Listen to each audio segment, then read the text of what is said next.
Hi friends, ഉമ്മുസ്രജ് വ്ളോഗിലേക്ക് എല്ലാവർക്കും സ്വാഗതം. അപ്പോൾ ഞാൻ ആ ഷെൽസിൻ്റെ സ്റ്റോറി മുഴുവനായിട്ട് പറഞ്ഞുതരാം. അപ്പം ഞാൻ ആസിഫിനോട് മാലദ്വീപിൽ നിന്ന് ഇങ്ങനെ സംഗതി ഉണ്ടോയെന്ന് ചോദിച്ചപ്പോൾ അവന് അവിടെ നിന്ന് ഒരു ചെറുത് കാണിച്ചെന്ന് അതെനിക്കിഷ്ടമായി.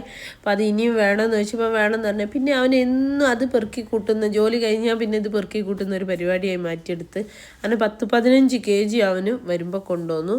അവിടുന്ന് അവർ എയർപോർട്ടിൽ നിന്ന് കൊണ്ടുപോകാൻ പാടില്ല എന്നൊക്കെ പറഞ്ഞു. പക്ഷേ അവൻ അവിടുന്ന് കൈയും കാലും പിടിച്ച് ഫൈൻ അടക്കണം, 1 lakh അടക്കണം എന്നൊക്കെ പറഞ്ഞു. ഇന്നൊക്കെ എങ്ങനെയോ രക്ഷപ്പെട്ട് ചെക്കൻ ഇവിടെ എത്തിയിട്ടോ. ഇവിടെ എത്തിയപ്പോൾ ഞാൻ ഇത് കണ്ട് ഞെട്ടി. ഇത്രയും വെയിറ്റുള്ള ചെക്കൻ എങ്ങനെ ഇത് കൊണ്ടുവന്നു എന്നായേ. പിന്നെ എനിക്ക് പാവം തോന്നി. ഞാൻ കുഞ്ഞു ജസ്റ്റ് ഡ്രസ്സിലോ അല്ലെങ്കിൽ വീട്ടിൽ ചെറുതായിട്ട് എടുത്ത് വെക്കാനൊക്കെ ആയിരുന്നു ഉദ്ദേശിച്ച്. പക്ഷെ അത് ഇവൻ ഇങ്ങനെയാണ് കൊണ്ടുവന്നത്. അങ്ങനെ ഞാൻ പിന്നെ അത് ഞങ്ങൾ തെർമോക്കോളിൽ വെച്ച് കഴിഞ്ഞ വീഡിയോ ഞാൻ പറഞ്ഞല്ലോ ചെയ്യാൻ നോക്കിയപ്പോൾ അത് ഫെയിലായിപ്പോയി. അത് കഴിഞ്ഞാൽ പിന്നെ ഇതിലും ആസിഫിൻ്റെ സഹായം എനിക്ക് ആവശ്യം വന്ന്. ഞാൻ ആഗ്രഹിച്ച പോലെ ഈ മിറർ ആയി കിട്ടണമായിരുന്നേ.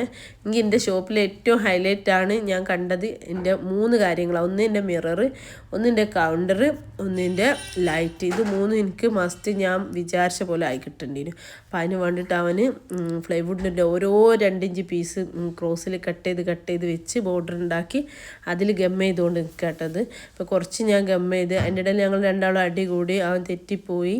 പിറ്റത്തെ ദിവസം വീണ്ടും വന്ന് കുറച്ച് ഞാൻ ഒട്ടിച്ച് മക്കൾ ഒട്ടിച്ച് അങ്ങനെയാണ് കംപ്ലീറ്റ് ആക്കിട്ടോ. അത് കഴിഞ്ഞാണ് നമ്മളുടെ അടുത്ത ലോഞ്ചിങ്. ഏകദേശം പണി മുഴുവനായപ്പോൾ ഞങ്ങൾ ലോഞ്ചിങ്ങിന് നമ്മുടെ സീനത്ത് മെമ്പറായിട്ടുണ്ട്. അപ്പോൾ അന്ന് എനിക്ക് സെലിബ്രേഷൻ കൊടുക്കാനൊന്നും പറ്റിയില്ല. അങ്ങനെ അവളെ കൊണ്ടുവന്ന് ഞങ്ങൾ അതും സാധിച്ചു. അത് കഴിഞ്ഞ് പിന്നെ നമ്മുടെ നോട്ടീസ് അടിക്കലായിട്ടോ.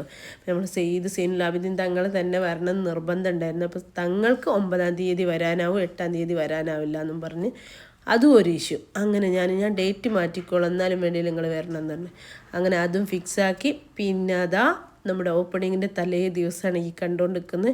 പൂവി മക്കളും നേരത്തെ കാലത്തെ എത്തിയിരുന്നു. ഞാനും പൂവി നോട്ടീസൊക്കെ വിതരണം ചെയ്ത്. പിന്നെ മക്കളിതാ ബലൂണ്, ഇത് നമ്മളെ സൂരജാട്ടോ, എൻ്റെ ചങ്ക് ബ്രോ ആണ്. എനിക്ക് ഭയങ്കര ഇഷ്ടമാണ്. അഷ്റഫ് ഉണ്ട്, ആസിഫ് ഉണ്ട്, എല്ലാവരും പിന്നെ ബലൂണും ഇതൊക്കെ ചെയ്യണം. വേറെയും കുറേ ആൾക്കാർ ഇതിൻ്റെ ബാക്കിലുണ്ട്. വീഡിയോ കാണിക്കാൻ താല്പര്യമില്ല എന്ന് പറഞ്ഞുകൊണ്ട് ഞാൻ കാണിക്കാതെ. പിന്നെ നമ്മൾ അടുത്ത ദിവസത്തേക്ക് ഇടാനുള്ള ഗൗണാണ് ഞാൻ ഈ സ്റ്റിച്ച് ചെയ്തുകൊണ്ടിരിക്കുന്നത്. എൻ്റെ സ്റ്റാഫിൻ്റെ അടുത്ത് കൊടുത്തിരുന്നു. അത് കുറച്ച് എനിക്ക് പറ്റിയ പോലെ ആയില്ല. സോ ഞാനത് ഫുള്ള് അയച്ച് മാറ്റി രണ്ടാമത് ചെയ്തുകൊണ്ടിരിക്കുന്ന രീതിയായിട്ട് നിങ്ങൾ കണ്ടേ. നമ്മളെ ഷോപ്പിൻ്റെ വീഡിയോ ഇതാ വന്നുകൊണ്ടിരിക്കുകയാണ്. അപ്പോൾ അതിൽ നിങ്ങൾക്ക് ഇതൊക്കെ ഫുള്ള് എങ്ങനെയാണെന്ന് കാണാം. ഇതൊക്കെ നമുക്ക് റെൻറ്റിന് കൊടുക്കാൻ വേണ്ടിയിട്ടാട്ടോ ഞാനിങ്ങനെ ഗൗണൊക്കെ ചെയ്തിടുന്നത്.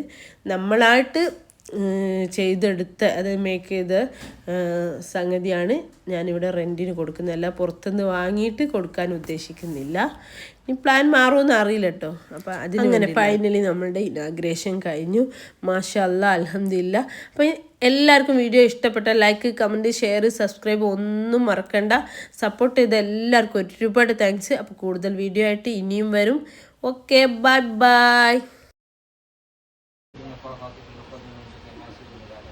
Bismillahirrahmanirrahim. Qul a'udzu birabbil nas, malikin nas, ilahin nas, min syarri waswasil